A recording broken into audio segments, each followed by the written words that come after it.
পরিবর্তন মূলত কার হাতে? আল্লাহ, আল্লাহর হাতে।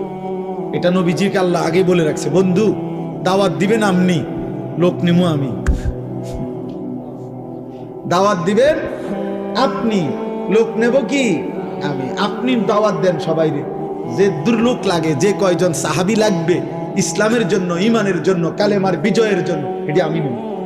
এই জন্য নবীজি আবু বকরকেও দাওয়াত দিছে, আবু জেহেলকেও দাওয়াত দিছে, ওমরকেও দাওয়াত দিছে, আবু লাহাবকেও দাওয়াত দিছে, উসমানকেও দাওয়াত দিছে, উতবাকেও দাওয়াত দিছে, আলীকেও দাওয়াত দিছে, শাইবাকেও দাওয়াত দিছে। ও আপনি যে কোনো হুজুর রেজি গায়েন, 8 জন মানুষের নাম বলছি আমি এখন, এই 8 জনই একই বংশের, কোরাইশ বংশের, এক এলাকার, এক মহল্লার।